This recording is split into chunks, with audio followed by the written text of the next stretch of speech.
Mari kita berdoa. Kita berdoa bersama-sama ya. Bapa, kami bersyukur di hadapan-Mu. Engkau tolong kami untuk selalu melihat secara utuh bahwa Engkaulah Allah yang memiliki sifat yang bukan hanya penuh dengan belas kasihan, yang bukan hanya mengasihi kami dan menolong kami dan memberikan kesetiaan-Mu, tetapi Engkau juga adalah Allah yang adil dalam sifat-sifat-Mu, yang memiliki kemarahan atas dosa-dosa kami, yang memiliki hukuman dan pembalasan di dalam seluruh hati yang cemburu. Engkau adalah Allah yang pencemburu, Allah yang menegakkan bahwa Engkaulah satu-satunya Allah yang sebenarnya. Dan melalui seluruh firman-Mu, seluruh umat manusia dan semua ciptaan-Mu, mutlak dan harus tidak bisa ditawar lagi untuk taat, tunduk, dan melakukan apa yang Kau berikan, Kau perintahkan, dan Kau anugerahkan kepada kami. Terima kasih Bapa.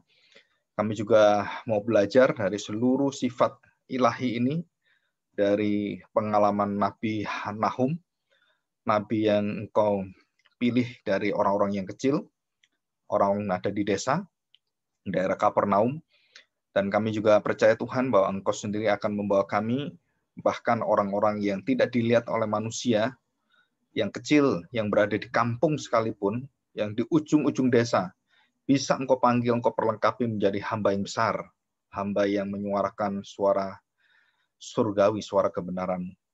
Bawalah hati kami supaya kami sungguh-sungguh melihat bahwa Allah adalah Allah yang memiliki hati yang sungguh-sungguh menegakkan kebenaran-Mu dengan keadilan-Mu secara bersama-sama.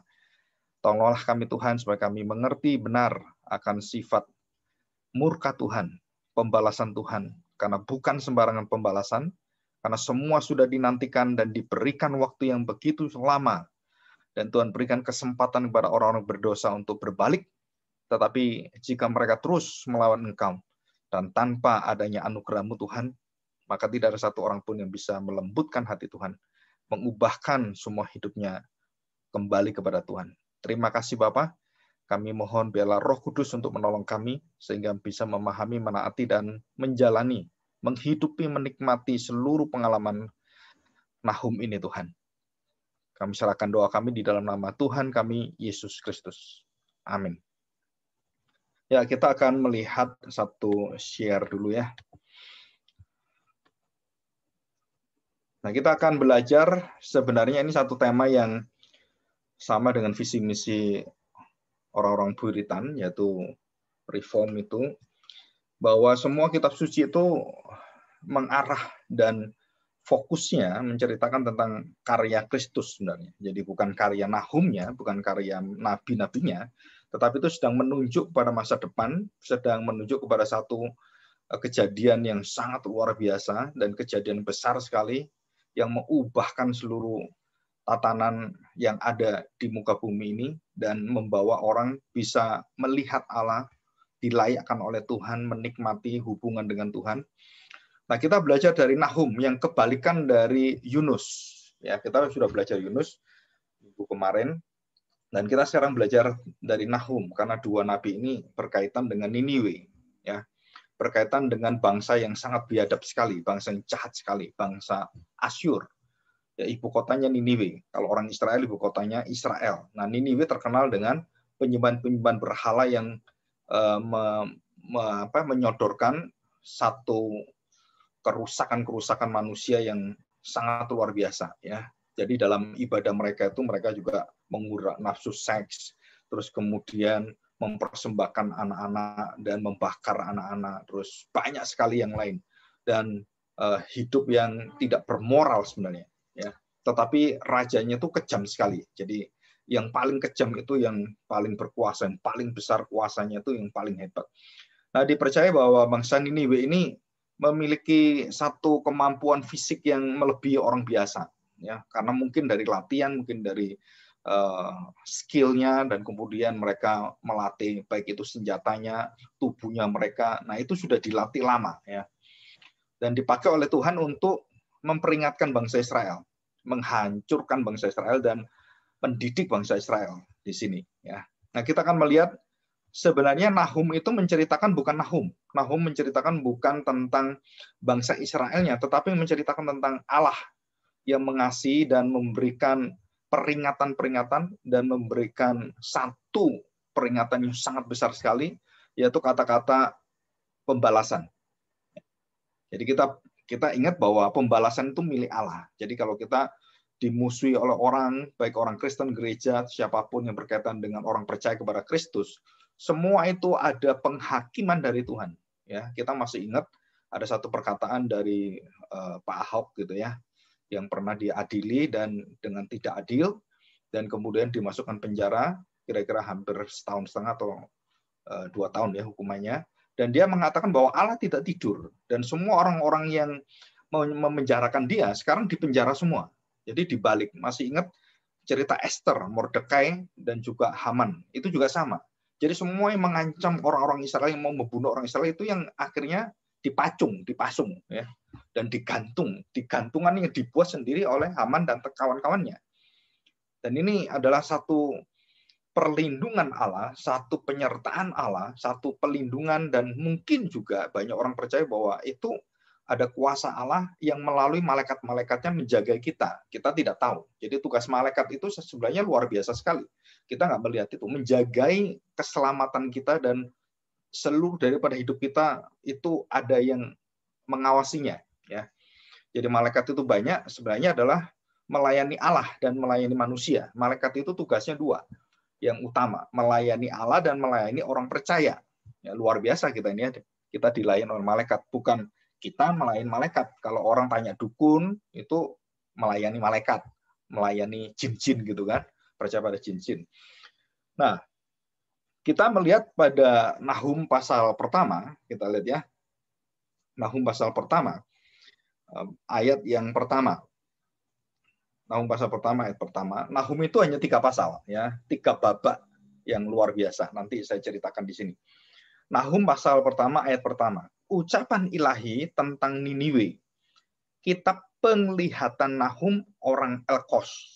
Ya, Elkosi sebenarnya, Elkos.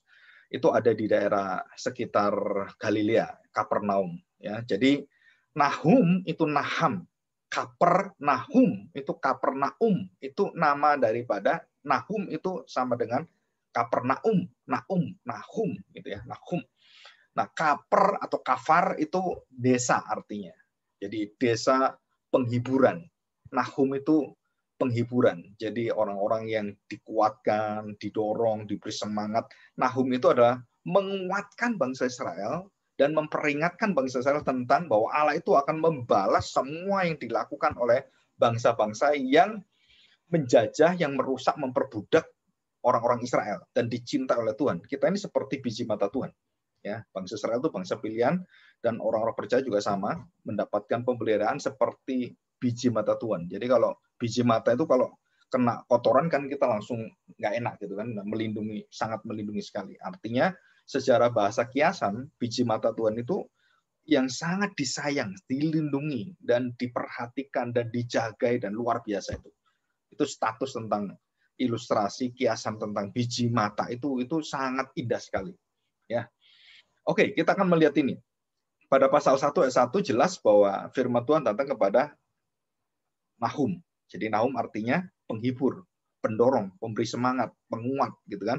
Jadi Nahum itu sama dengan namanya, sama dengan panggilannya, itu bukan membuat patah semangat orang Israel, tetapi memberikan semangat pada Israel pada masa pembuangan. Jadi 70 tahun masa pembuangan itu harus dijalani. Kenapa? Karena kamu jangan berpikir Tuhan itu berdiam. Enggak. Tuhan atur semuanya. Dan bangsa-bangsa yang pada masa 4 kerajaan besar, pada masa bangsa Israel itu yang kita lihat, bangsa Asyur dan Babilonia ini, bangsa yang dipakai oleh Tuhan untuk menghajar, mendidik bangsa Israel. Ya. Dan itu karena dosa orang Israel sebenarnya. Nah, mereka kemudian diberi janji oleh Tuhan, kalau kamu bertobat, maka bangsa-bangsa yang menganiaya kamu, yang menyiksa kamu, yang membunuh kamu, dan membunuh anakmu, dan merampok, merusak, dan mengambil seluruh kekayaanmu itu akan dihapus oleh Tuhan dari muka bumi, dan akan dicelakai oleh Tuhan. Nah, itu adalah satu janji Tuhan. Jadi Allah yang membalas. Jadi kamu jangan khawatir. Jadi itu ada semacam harapan bagi kita. Jadi kalau kita bertobat itu Allah itu akan adil. Jadi kalau kita membayangkan begini, begitu saya bertobat, maka pertobatan saya itu sebagai keputusan, tanda petik keputusan Allah untuk membalikkan. Jadi membalikkan sekarang saya yang disiksa itu sekarang saya memenangkan, dan kemudian bangsa yang menjajah orang Israel, yang memberikan penderitaan dan menawan orang Israel itu semua, itu bangsa itu akan dilenyapkan oleh Tuhan. Dan ini luar biasa. Nanti kita akan baca. Ada kejadian-kejadian yang ajaib, yang mujizat luar biasa itu ya. Kita akan lihat ini. Ya. Nahum pasal pertama 1. Nah, ayat kedua sampai dengan ayat yang ke-15, saya bacakan dari ayat yang ke-8 ya. Bawahnya tuh bagus sekali. Cuman kita nggak sempat karena kita dalam persetujuan doa ini sangat terbatas ya. Saya bacakan ayat kedua. Perhatikan, judulnya adalah murka Allah, kemarahan Allah. Jadi itu kesabarannya itu sudah berhenti, kesabarannya itu sudah mentok dan tidak bisa sabar lagi. Nah, kasih setianya itu begitu dalam sehingga kalau sudah disia-siakan dan tidak diberikan kesempatan, dan kemudian mereka semakin jahat, maka seperti Yunus memberikan perintah dan memberikan satu peringatan gitu kan kepada Raja Niniwe dan juga kepada Raja Yerobeam, itu akhirnya membalikkan semua hal-hal yang bersifat menantang melawan Tuhan supaya mereka lembut hatinya. Tetapi bangsa Israel dan Yerobeam itu tetap biadab, tetap kejam, keji, jahat sekali, melakukan apa aja di mata Tuhan.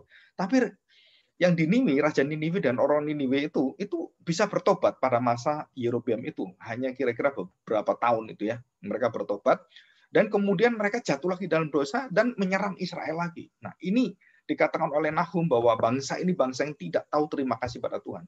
Dan bangsa yang biadab sekali. Jadi ada masa Tuhan berikan kesempatan sebagai lambang bahwa bangsa-bangsa lain juga akan dipakai oleh Tuhan dan menjadi anak-anak Tuhan, umat pilihan Tuhan juga. Nah, contohnya apa? Niniwe itu bangsa yang jahat sekali, jahat sekalipun, bangsa yang biadab sekalipun, yang sangat kejam itu bisa dibalikkan Tuhan, termasuk rajanya, rakyatnya, dan semuanya. Nah, perhatikan baik-baik. Bagaimana Allah menyatakan dalam firman-Nya, dalam ungkapannya kepada Nahum yang diceritakan dalam kitab Nahum ini. Ayat kedua, Tuhan itu Allah yang cemburu dan pembalas. Ya. Kalau Allah pencemburu dan pembalas, kita juga sama. Kita harus melakukan bukan hanya kita mengasihi orang, tetapi kita juga berani mengatakan bahwa saya itu cemburu dalam arti cemburu ilahi.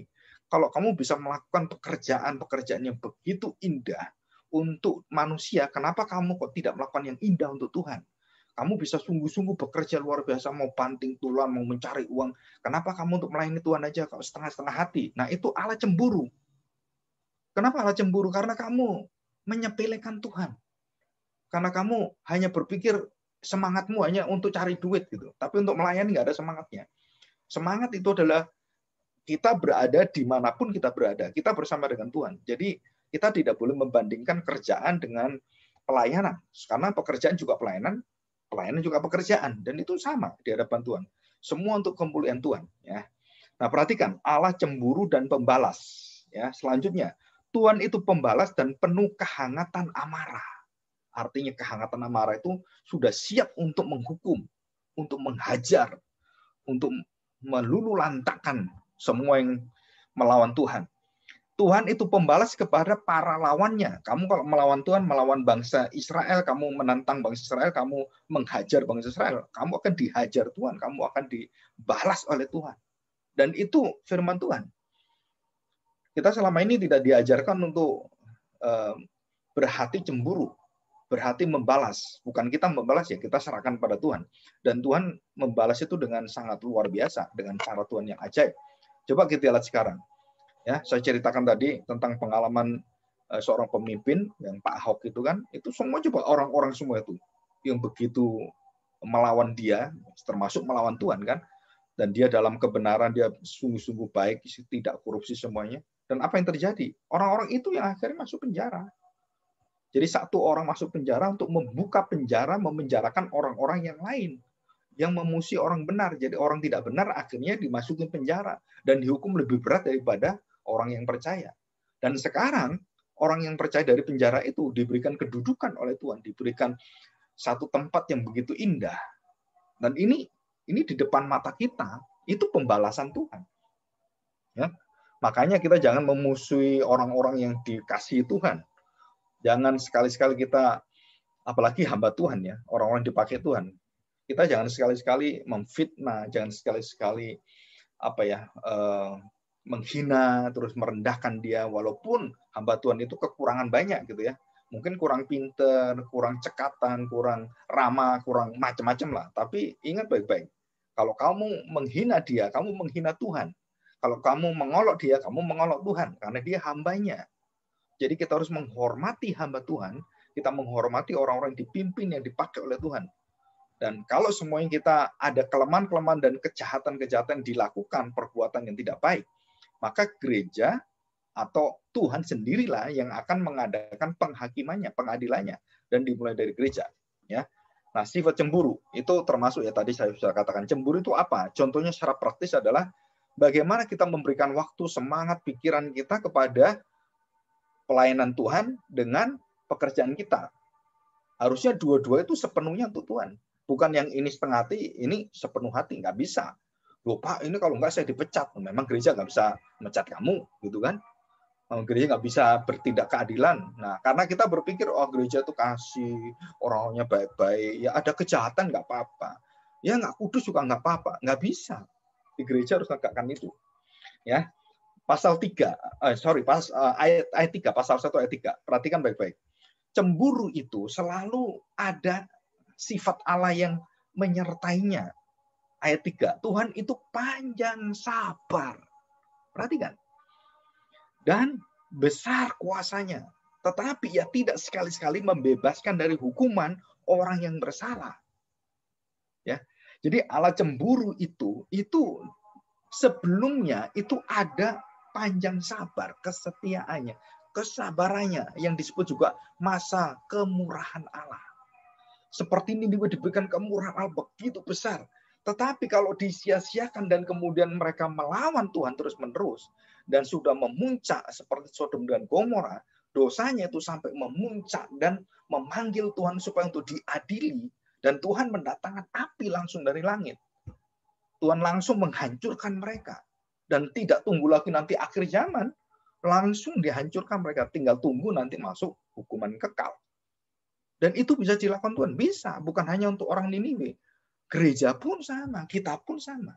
Kalau kita nggak benar-benar setia kepada Tuhan, Tuhan cemburu. Dan kalau sudah panjang sabarnya, dia tuh menunggu kita dan kita tetap tidak berubah-ubah. Dan Allah akhirnya apa? Memberikan satu keadilannya. Ya, satu keadilannya. Apa itu? Hajarannya. Dia mendidik kita. Dia memberikan kita bahwa saya adalah Allah yang sudah panjang sabar, saya penuh kuasa. Tetapi ingat baik-baik, kesabaran saya, kesetiaan saya, kasih saya, tidak sekali-kali membebaskan kamu dari hukuman dosa itu, orang yang bersalah. Ya, hukuman orang yang bersalah. Ya. Ia berjalan dalam puting beliung dan badai, dan awan adalah debu kakinya. Jadi artinya apa? Badai dan segala sesuatu yang ada di dunia itu bisa dipakai oleh Tuhan untuk menyatakan cemburunya, menghukum, menghajar. Kita masih ingat Belshazzar langsung ditempelin Tuhan, langsung mati. Ya, bagaimana Nebukadnezar makan seperti kuda, ya kan, makan rumput, dihajar oleh Tuhan, dan tidak ada orang yang bisa melawan Tuhan.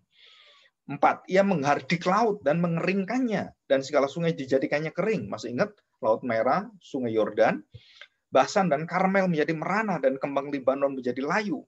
Ini semua satu peringatan bangsa Israel bahwa Karmel itu tempat yang sangat indah, Mount of Carmel, menjadi tempat yang merana, tempat yang menyedihkan, tempat yang menjadi ratapan luar biasa. Padahal di situ ada sukacita yang besar.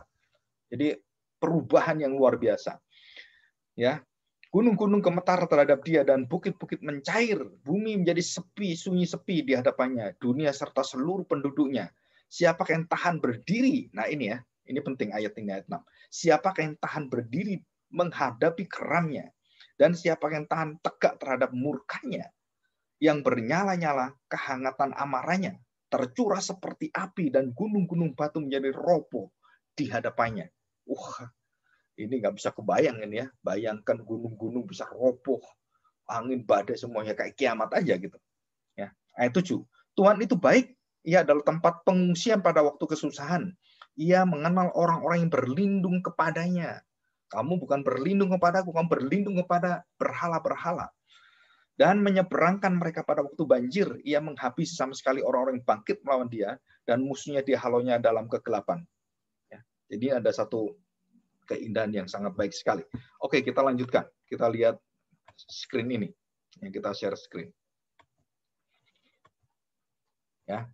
Nah, kita melihat bahwa bukan hanya Tuhan, hukum Taurat, hukum moral, hukum Hammurabi, hukum-hukum yang ada di dunia ini, baik yang ada di timur, di barat, hukum yang ada, maksudnya dari keyakinan orang secara tradisional, agama-agama, semua itu sama. Jadi kalau orang jahat itu harus diadili. Orang yang baik itu dihormati. Dan itu adalah sesuatu yang berlaku secara umum. Hukum moral yang ada. Jadi yang kamu tabur kebaikan, ya kamu menuai satu pujian. Kalau kamu tabur kebencian-kebencian, memusuhi orang, terus mencuri, menyolong, terus merampok, memperkosa, ya kamu pasti akan ditangkap dan dimasukkan ke dalam penjara, dan namamu itu rusak luar biasa. Dan ini satu pengalaman hidup yang sangat real gitu ya. Keadilan masyarakat masih berlaku. Apalagi Tuhan. Jadi kalau orang-orang yang berbuat jahat seperti itu, yang penuh dengan dusta, fitnah, dan kejahatan-kejahatan, penuh dengan radikalisme, ngebom orang, membunuh orang, dan tidak punya perasaan kemanusiaan, dan mereka sudah buta dan tidak mengenal akan apa itu baik dan jahat, bagaimana akan melakukannya. Dan orang-orang seperti ini akan dihakimi oleh Tuhan melalui apa? Melalui hukum yang ada, hukum moral. Jadi kalau ada seorang istri merebut suami orang lain, itu sekarang di Indonesia menjadi orang yang disebut kayak pelakor atau apapun gitu kan. Perempuan juga sama, kebalikannya sama. Dan itu masih ada penghakiman dan kemarahan masyarakat. Jadi jangan sampai kita membuat masyarakat itu marah, bukan masyarakat yang dibuat marah ya, yang diobong-obong dengan agama terus marah membakar sana, itu kemarahan yang mendatangkan dosa, itu dosa besar. Jadi masyarakat yang dibawa oleh satu sentimen agama, sentimen yang bersifat itu individual, dan kemudian dibawa oleh bumbu-bumbu yang berkaitan dengan roh itu, berkaitan dengan hal-hal bersifat mistik gitu ya, keimanan dan semuanya, itu jadi jahat sekali orang. Tapi ini enggak. Jadi masyarakat itu dijaga oleh Tuhan, itu menegakkan keadilan. Jadi kalau ada orang memperkosa orang, itu pasti orang itu marah. Nggak mungkin orang diam. Orang mencuri pasti marah. Nah itu ada keadilan Tuhan, ada cemburu Tuhan yang ada dalam kondisi yang ada, yang semua diatur oleh Tuhan. Dan itu bisa dilihat dari kitab Keluaran. Ya. Jadi kita akan melihat begini, sifat Allah yang penjemburu, dan bukan hanya dia cemburu, diutamakan. Dia adalah sebelum cemburu, dia panjang sabar. Kasih setianya itu menantikan, mengharapkan, dan memberi waktu yang sangat panjang. Dari sejak Adam sampai nanti akhir zaman, itu panjang sabar hati Tuhan. Dan waktu Tuhan memberikan Yesus datang ke dunia, itu panjang sabar luar biasa. Tetapi bangsa Israel menolak. Nah, disitulah Tuhan Yesus katakan, celakalah kamu. Ya, nah, ini luar biasa sekali. Coba kita lihat perkataan Tuhan Yesus celaka. Ya, Matius 11 ayat 21. Yang berkaitan dengan Kapernaum, dengan berkaitan juga tempat di mana Nahum ini, tempat tinggal Nahum juga di Kapernaum di Galilea. Nah, itu ada perkataan Tuhan Yesus yang luar biasa. Perhatikan baik-baik ya. Dan saya ingin kita membahas sedikit aja tentang hal ini ya. Perhatikan. Celakalah, Matius 11 ayat 21. Matius 11 ayat 21. Ya. Matius 11 ayat 21. Ya. Celakalah engkau Korazim, celakalah engkau Betsaida, karena jika di Tirus dan di Sidon terjadi mujizat-mujizat yang telah terjadi di tengah-tengah kamu, Sudah lama mereka bertobat dan berkabung. Ini persis dengan Niniwe. Tanda Yunus juga sama. Mereka bertobat, mereka berkabung, mereka menangis. Tirus dan Sidon itu. Tetapi Korazim, Betsaida, tempat di mana Yesus meletakkan kantor misinya di Kapernaum dan masa hidupnya berada di di daerah Nazaret, itu dekat dengan Galilea, dan itu orang-orang ada di sana semua. Dan Betsaida itu adalah kolam yang masa kecil dari Tuhan Yesus ada di sana. Dan mereka tidak percaya, mereka menolak Tuhan, dan mereka tidak mengakui Tuhan Yesus, dan mereka menyepelekan Tuhan Yesus sebagai tukang kayu. Nah, di situ tidak terjadi mukjizat. Dan Tuhan Yesus katakan apa? Celakalah engkau. Jadi Korazim, Betsaida itu sampai hari ini nggak ada. Lenyap, dihapus oleh Tuhan. Sedangkan Tirus dan Sidon sampai hari ini menjadi tempat di mana, yaitu tempat pemerintahan Israel yang dipakai oleh Tuhan luar biasa sekali. Ya. Ayat 22, perhatikan ayat 22. Tetapi aku berkata kepadamu, pada hari penghakiman, tanggungan Tirus dan Sidon akan lebih ringan daripada tanggunganmu. Luar biasa ya. Ayat 23. Dan engkau Kapernaum, desa yang dihibur Tuhan yang tidak mau dihibur, apakah engkau akan dinaikkan sampai ke langit? Harusnya dinaikkan. Harusnya kan. Kalau kamu dihibur, kamu bertobat, kamu kembali padaku, Allah tidak membalas dendam, Allah akan mengasihi kamu, menyesal hatinya. Bisa itu, bisa. Tetapi kamu nggak mau. Apa yang terjadi?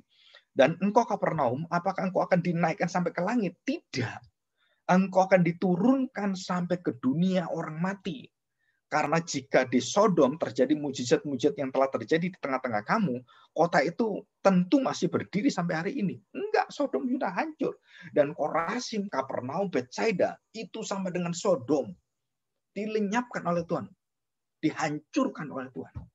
Kenapa? Allah cemburu. Karena kamu tidak menghormati anakku. Kamu tidak mengakui dia sebagai Tuhan dan Juru Selamat. Dan ini berlaku bukan hanya terhadap Korazim, terhadap Kapernaum, terhadap Betsaida. Bukan. Terhadap setiap kota dan setiap orang yang menolak Kristus. Kamu akan dibinasakan semua. Kota-kotamu akan dilenyapkan oleh Tuhan. Dan bumi akan dilenyapkan oleh Tuhan. Dan akan datang Yerusalem kota. Yesus Kristus Juru Selamat, Raja Maha Besar itu, Raja dan segala raja akan datang. Dan semua kota-kota, ibu kota semua, hilang semua, dihancurkan semua. Dan tinggal kota Yerusalem. Dan tidak ada kota lain di surga, kecuali Yerusalem. Jadi Jakarta, Surabaya, New York, London, itu nggak ada semua nanti. Yang tinggal apa? Yerusalem, ibu kota surgawi. Ibu kota kita, ibu kota kerajaan Allah. Jadi di sini sangat-sangat memprihatinkan ya. Ayat 24.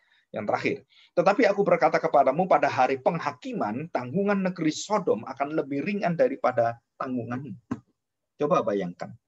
Jadi Tuhan ini berkata pada siapa? Kepada bangsa Israel, kepada kota-kota yang dicintai orang Israel, kepada penduduk masyarakat Israel yang menerima hukum Taurat, yang disunat.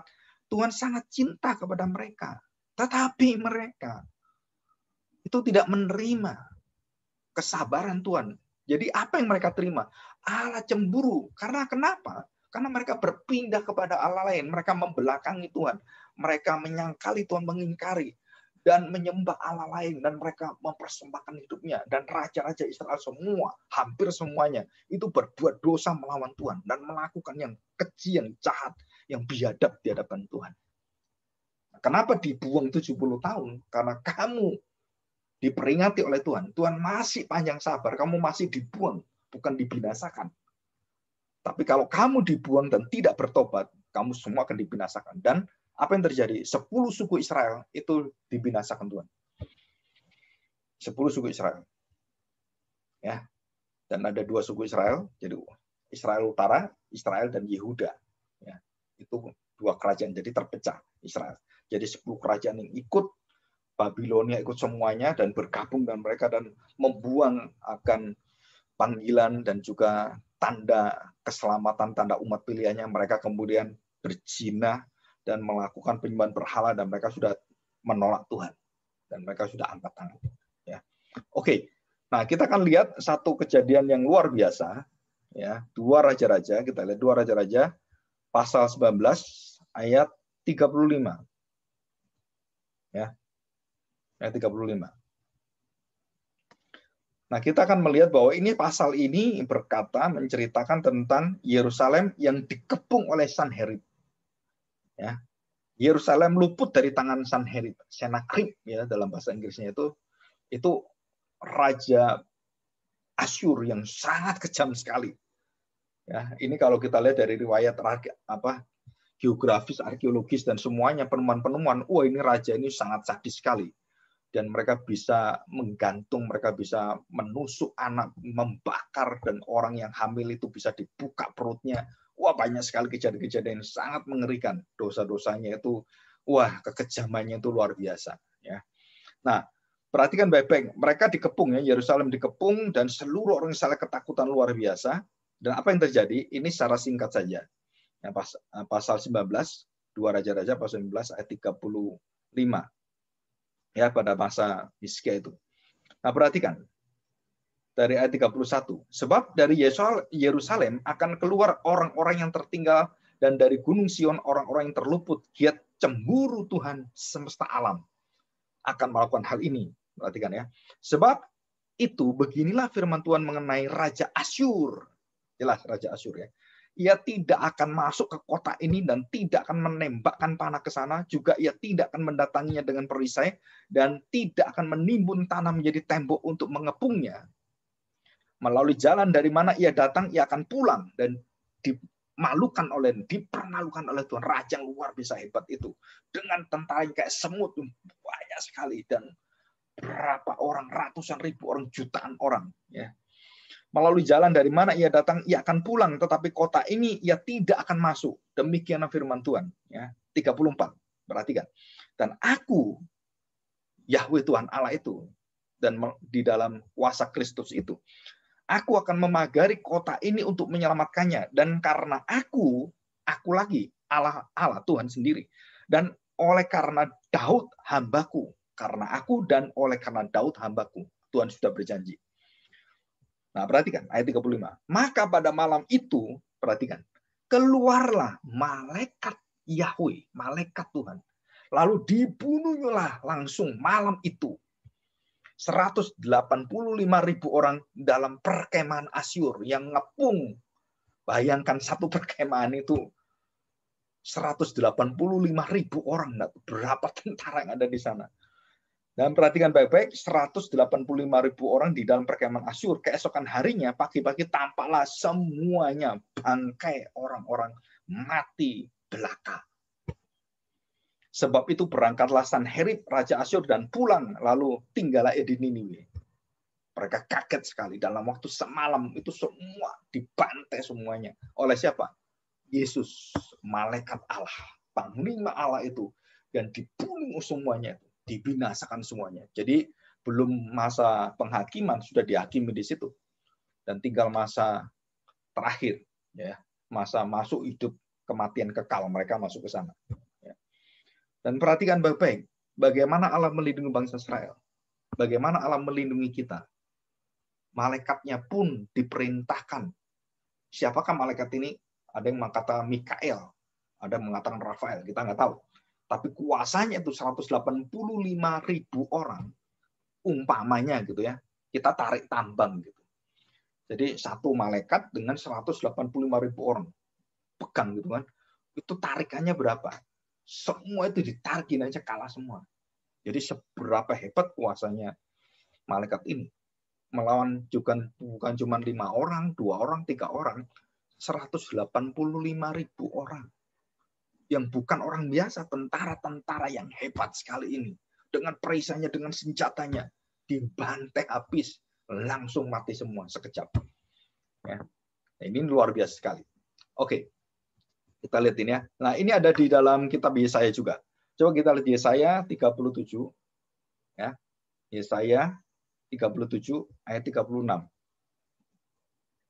Ya. Dan sama, ini kata sama ya. Ayat 35.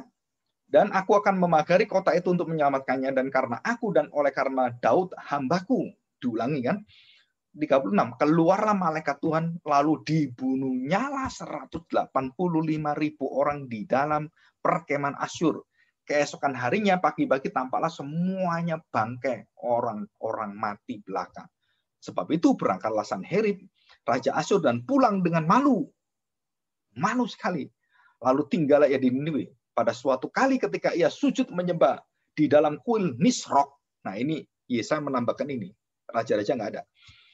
Allahnya, maka Adramelek dan Sarazer, perhatikan, Adramelek dan Sarazer digerakkan oleh Allah untuk apa? Membunuh papanya sendiri. Membunuh dia dengan pedang, dan mereka meloloskan diri ke tanah Ararat. Kemudian Esarhadon anaknya menjadi raja menggantikan dia. Jadi raja ini dibunuh oleh siapa? Bukan dengan tentara kuat, bukan. Dibunuh oleh siapa? Anaknya. 2 anaknya. Malam-malam pegang papanya, bunuh, tusuk papanya. Matilah. Jadi orang kejam mati dengan orang kejam. Pedang mati dengan pedang. Ya, ini. Oke. Nah, kita akan melihat pada pasal pertama Nahum, kita melihat sifat Allah yang luar biasa. Cemburu, panjang kasih setianya, kesetiaannya, panjang sabarnya. Tetapi dia adalah Allah yang kudus, yang adil, tidak bisa melihat dosa. Bahkan sekecil apapun dalam hidup kita, dosa itu betul-betul serius. Apapun bentuk dosa itu. Kita sakit hati, kita tidak bisa memaafkan. Kita kemudian kurang memperhatikan banyak hal. Kita menduakan Tuhan. Dalam pekerjaan kita memilih-milih pekerjaan. Bahkan kalau kita lebih kasarnya, pekerjaan gereja tuh bolehlah kita asal-asalan, dan kita pekerjaan yang ini kita harus sungguh-sungguh gitu. Nah, kita harus hati-hati.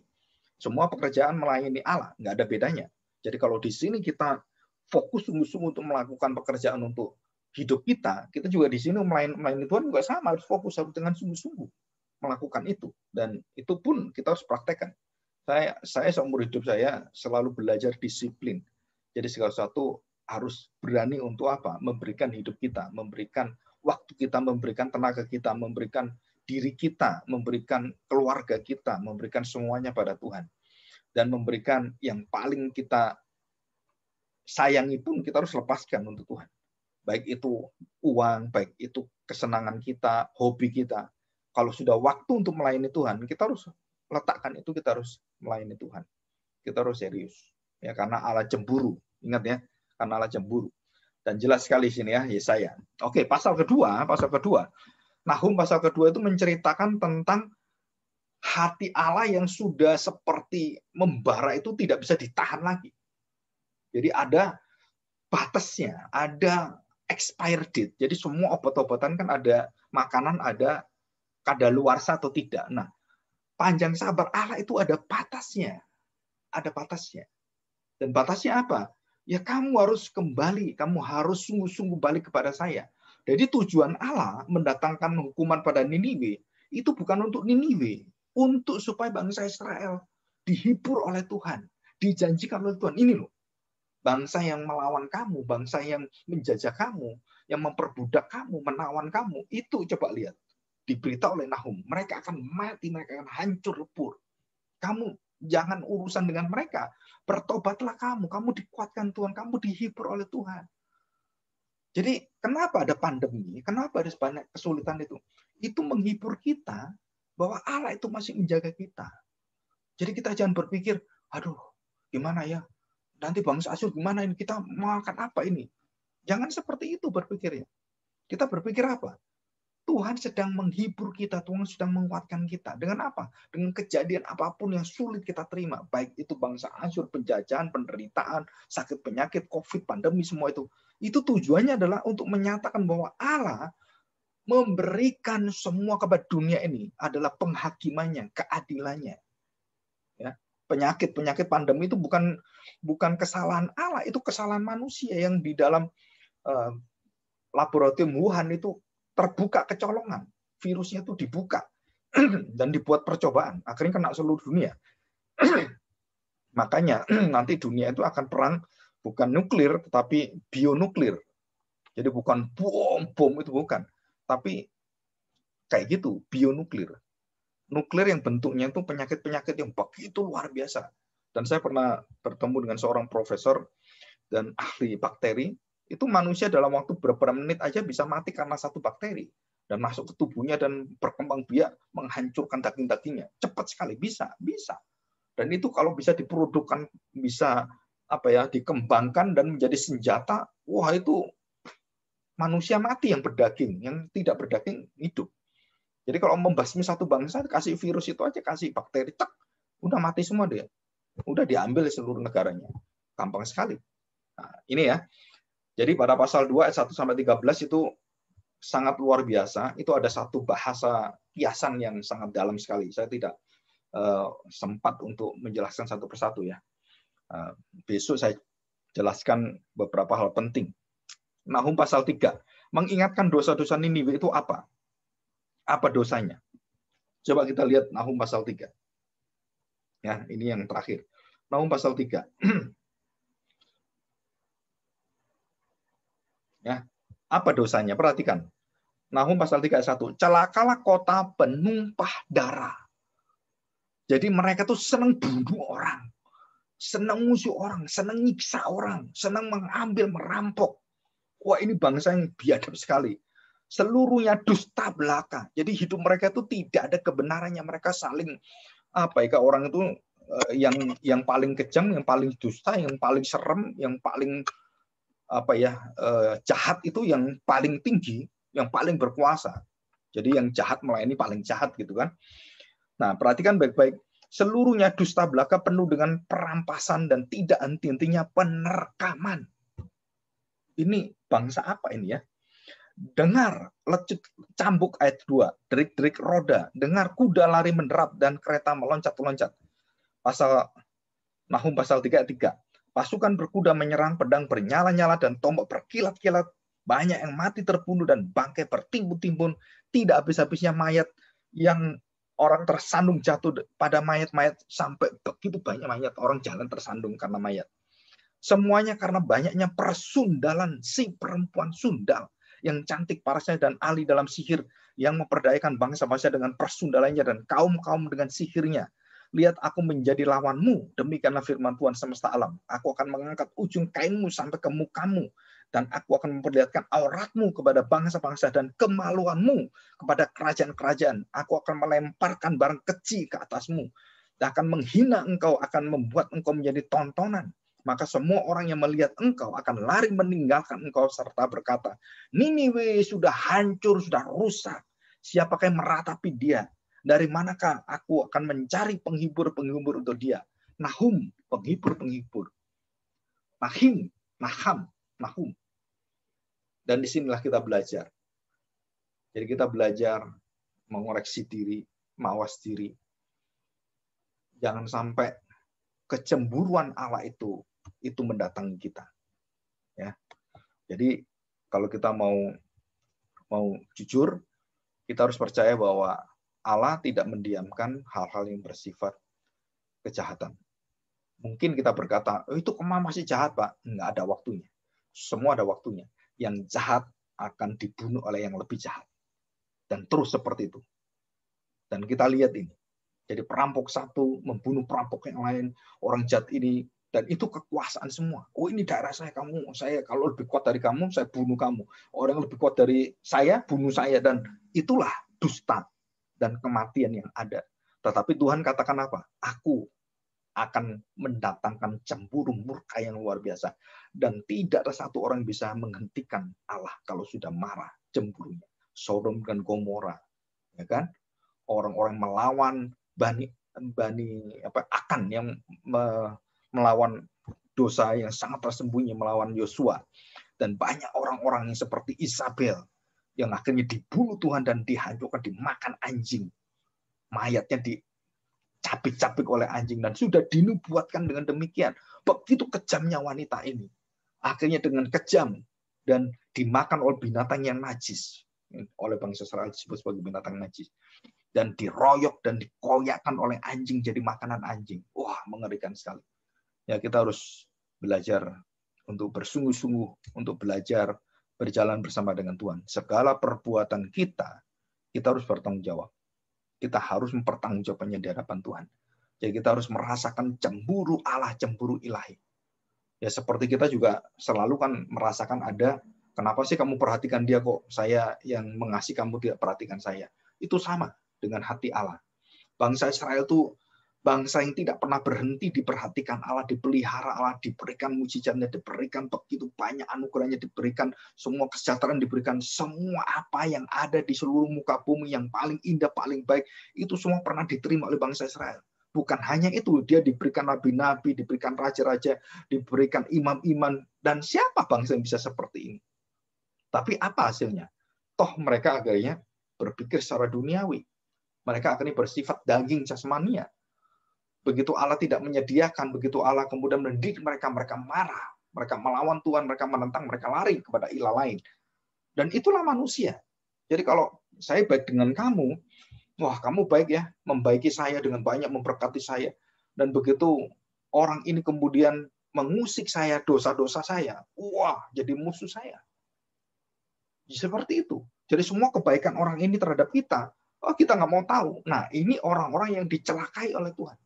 Bangsa-bangsa yang tidak tahu budi, tidak tahu moral, tidak tahu kebaikan-kebaikan yang diterima oleh mereka gitu. Nah, Tuhan sangat membenci orang-orang yang tidak bermurah hati, tidak berbelas kasihan, dan hanya berpusat kepada kesenangan dan ketinggian diri hatinya sendiri. Dan itu adalah Asyur, bangsa yang meninggikan diri.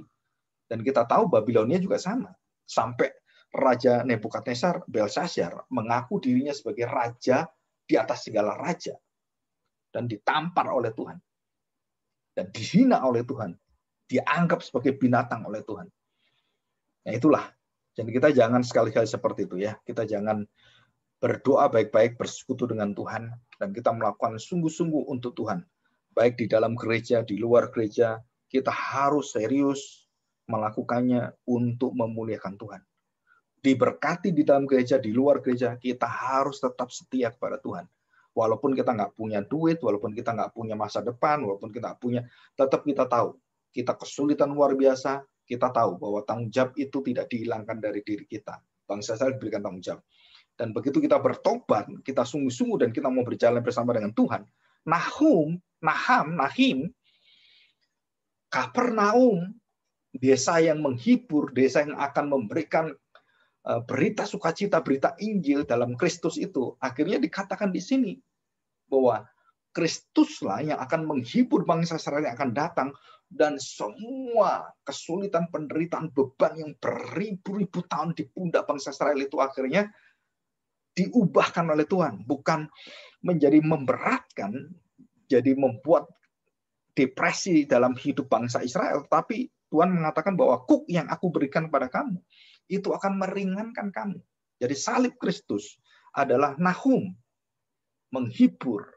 Hajaran Tuhan itu bukan cuman membuat kita tuh sakit, bukan, tapi itu menyembuhkan kita. Jadi 70 tahun itu bukan masa pembuangan sebagai masa yang sangat menyedihkan, tetapi itu masa pemulihan, penghiburan Tuhan, dan membawa bangsa Israel untuk berubah dan diobati oleh Tuhan. Dihibur itu artinya juga termasuk diobati. Dan diberikan pemulihannya, diberikan kayak orang refresh, disegarkan kembali, dan kemudian dibuat semuanya menjadi baru oleh Tuhan. Dan itulah arti daripada Nabi Nahum. Ya, kita bersyukur, kita mohon pertolongan Tuhan, supaya kita sungguh-sungguh bertanggung jawab atas seluruh hidup kita, pelayanan kita. Ya, kita belajar disiplin, kita belajar untuk melihat bahwa kita juga harus mau mendengarkan kebenaran. Jadi kalau kita ditegur orang dalam kebenaran, kamu harus merasakan itulah penghiburan yang luar biasa. Bukan kita benci dengan orang itu. Karena kebenaran yang disampaikan pada kita, itu adalah akan mengobati jiwa kita. Ya, mari kita berdoa. Bapa yang baik, kami bersyukur di hadapan-Mu. Karena kami percaya bahwa Nahum, penghibur yang dari Engkau Tuhan, sudah menyatakan bahwa apapun yang sudah kami kerjakan, yang sudah tidak lagi membuat Tuhan menyenangi, tetapi Tuhan dengan panjang sabar dan kesetiaan-Mu, betapa baiknya Engkau memberikan suara penghibur seperti Nabi Nahum, dan Kristus sebagai Nahum yang sebenarnya, penghibur yang sejati, pelepas yang sejati. Di sanalah kami melihat apa yang dilihat oleh Nahum, bahwa bangsa Israel akan mendapatkan penghibur yang sejati, yaitu Mesias. Kami bersyukur Tuhan, karena kami sudah mendapatkan itu dan dimeteraikan oleh Roh Kudus dengan darahnya, dan dengan kekuatan persekutuan dengan dagingnya, kami disatukan Tuhan. Sehingga setiap anak-anak Tuhan pasti akan saling menghibur, saling mengisi, saling menguatkan. Terima kasih Bapa, kami bersyukur di hadapan-Mu. Pakailah kami sebagai Nahum-Nahum zaman sekarang.